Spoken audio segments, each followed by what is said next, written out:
¿Por qué lo de la ayacuchanita?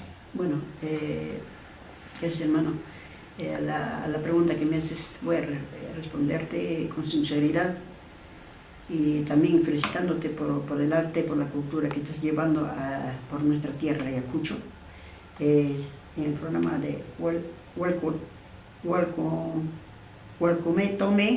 Tome Ayacucho. Entonces estoy muy agradecido también.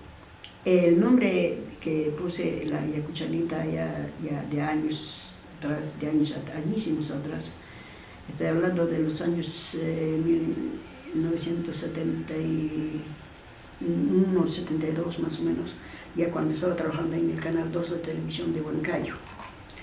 Ya entonces, como siempre vi que otros artistas tenían su seudónimo, ¿no? Entonces yo dije, pues, ¿qué seudónimo me pongo? Porque como yo soy de Ayacucho, entonces, bueno, para eso todavía también era pequeña.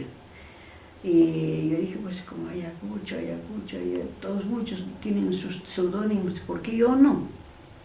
Entonces, como yo soy de Ayacucho, me pone Ayacuchanita, ¿no?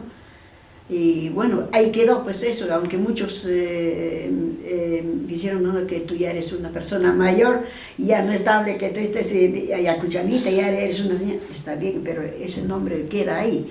Y muchos han querido, hasta último, han querido borrarlo, o sea, desaparecer ese nombre mío, entonces eso queda ahí, la ayacuchanita, ¿no?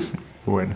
Sí, como Ayacucho, porque prácticamente, bueno, yo digo, yo no seré tan grande como muchos otros artistas, pero amo mi música, amo mi Ayacucho, con todo porque en la vena tengo, en